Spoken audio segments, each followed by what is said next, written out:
Pessoal, bom dia. Vamos voltando aqui para mais uma videoaula. Hoje nós estamos na videoaula número 006 da nossa turma do primeiro ano e o tema da videoaula de hoje é a estrutura do átomo, que no nosso livro corresponde às páginas 59 a 61. Bem, pessoal, veja bem, nós estamos entrando agora no universo atômico, literalmente, da nossa disciplina.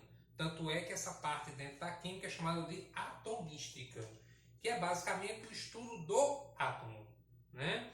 Então, para começo de conversa, né, nós temos que entender que algumas coisas que vão nos ajudar a compreender melhor o nosso conteúdo daqui por diante. Quais seriam elas? Bem, a primeira coisa é a seguinte: por estarmos entrando no mundo atômico, as coisas agora fogem um pouco da nossa visão. Como assim? Nós vamos estar trabalhando com coisas que não são mais tão visíveis ou palpáveis como eram as substâncias, as misturas, os processos de separação e coisas do tipo, sabe? Então, nós saímos do mundo macro para o microscópio. E aí o que é que acontece? Isso implica em criar, estabelecer conceitos que nós vamos denominar de modelos científicos, tá bom? Então, assim, para que a gente possa ter uma visão um pouco melhor dos modelos atômicos e compreender isso de forma mais satisfatória, certo? Eu quero começar aqui com vocês hoje, não diretamente dos modelos atômicos, mas quero falar um pouquinho aqui para vocês a respeito do método científico. Porque, assim, existem algumas perspectivas que, como eu já falei, são necessárias para a gente poder entender isso de forma satisfatória. Uma delas é a seguinte: não existe nenhuma teoria ou modelo pronto e acabado na ciência. Paulo, como assim? A regra que eu vou te mencionar, por exemplo, hoje, amanhã ou depois de amanhã, daqui uma semana, daqui um mês, pode não ser mais a regra correta. Ela pode se modificar porque a ciência se atualiza constantemente. O que no passado era errado, hoje pode ser certo e assim sucessivamente. Essa é a dinâmica da ciência, essa é a dinâmica do método científico.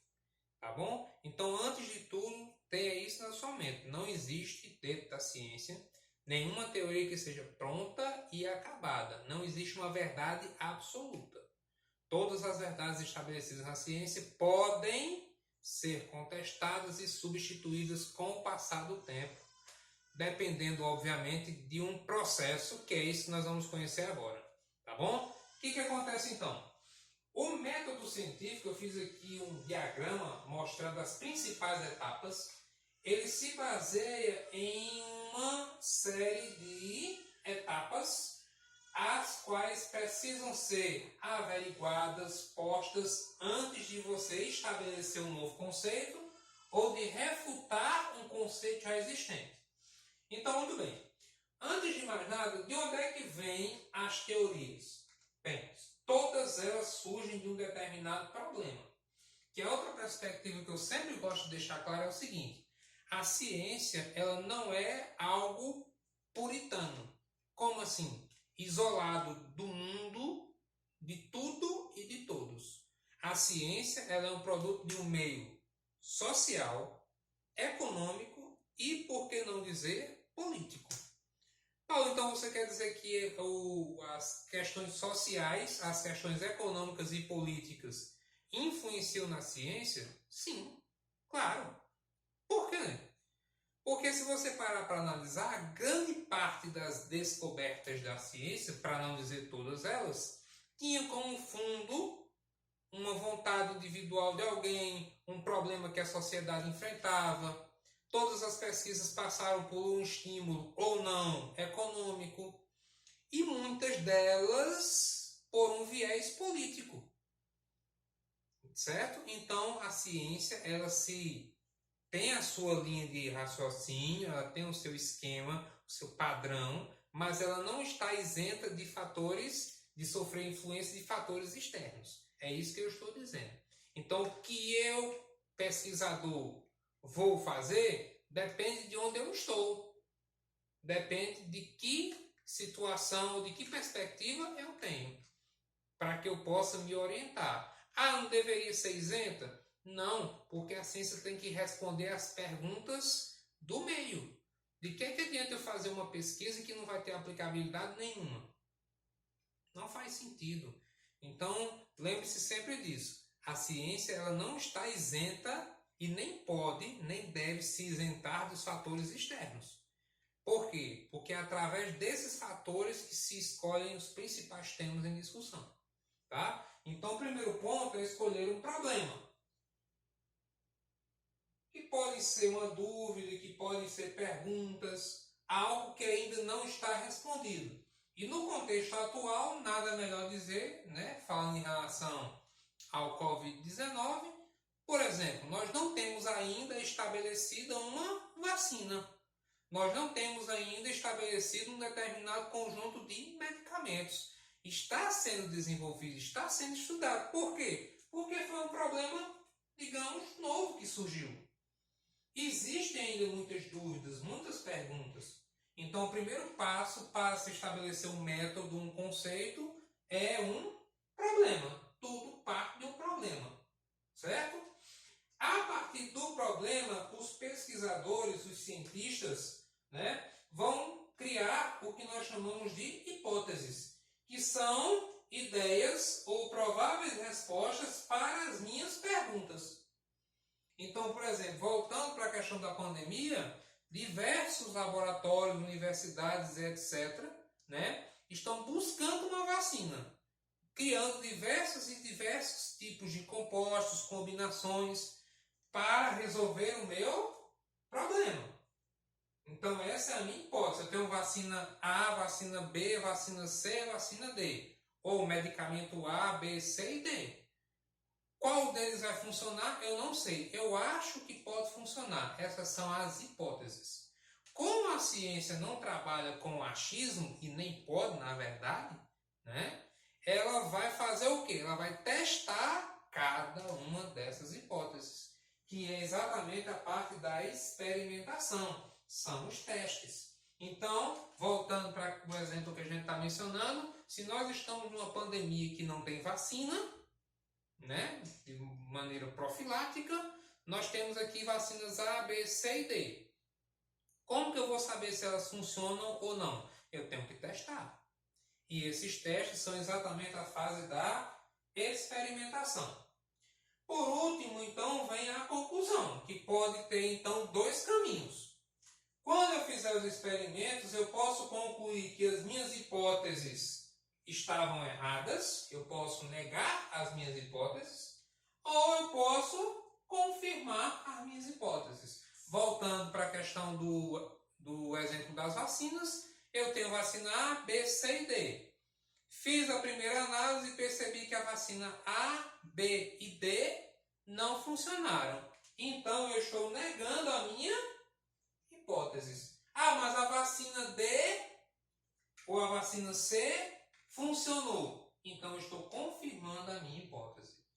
E, se confirmado, surge então os resultados. E como resultado eu tenho uma teoria, um conceito, um princípio, no caso do exemplo que a gente acabou de mencionar, um novo medicamento. Então é assim que funciona, né, o método científico. Você tem um problema, a partir daquele problema você cria prováveis soluções teóricas, certo? Baseado em conceitos que já existem, baseados no seu estudo individual ou coletivo, né? A partir dessas hipóteses, como eu disse, como a ciência não trabalha com achismo, eu vou testar cada uma delas para saber quem funciona e quem não funciona. As que não funcionam, descarta. As que funcionam, beleza, estabeleci um novo padrão. E aí eu quero destacar dentro dos modelos atômicos isso, por quê? Porque existe uma linha cronológica de evolução, de um modelo para o outro.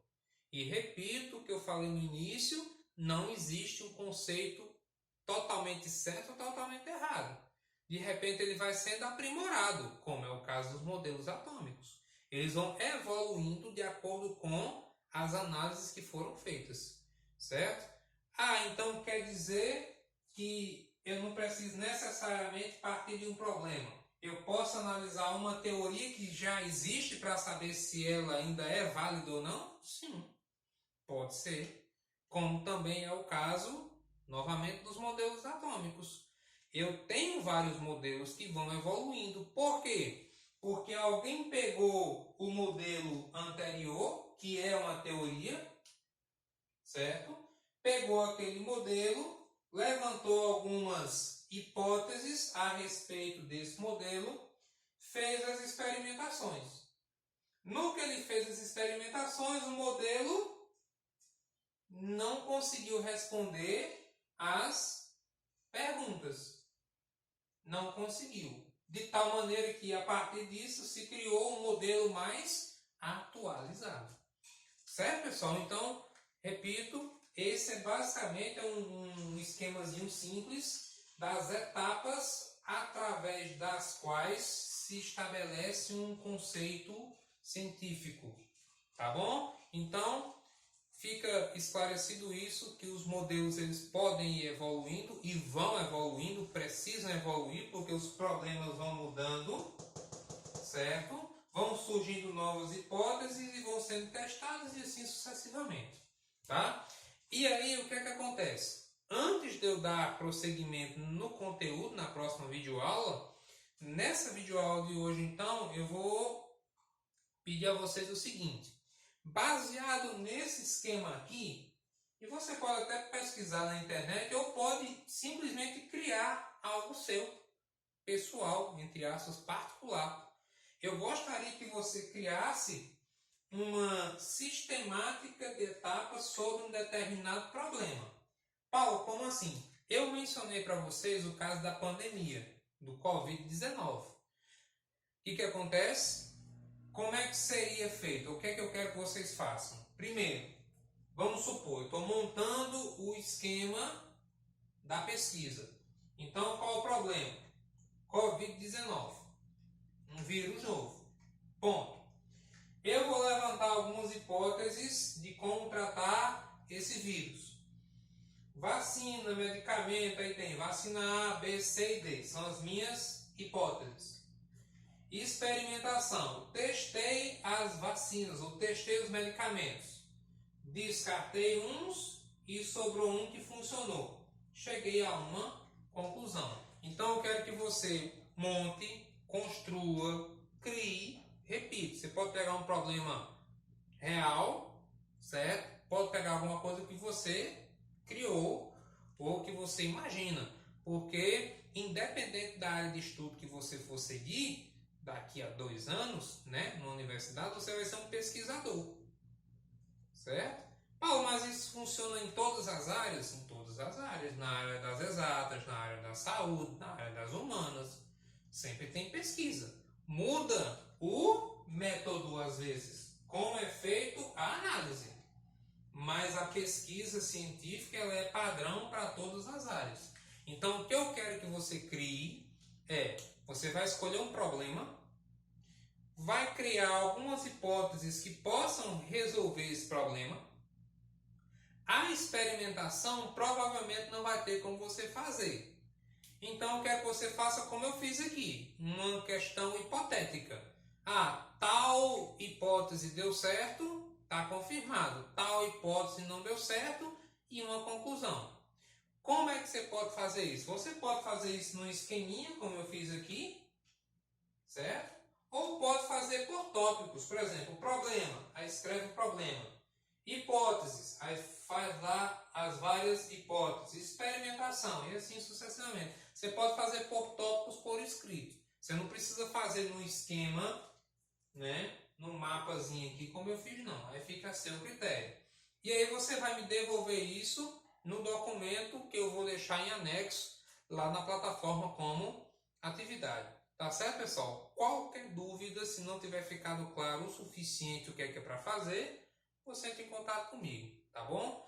Me dê um retorno também do vídeo, certo? A respeito da qualidade do áudio, imagem, alguma coisa do tipo. Então, continue me dando o retorno e até a próxima aula, se Deus quiser.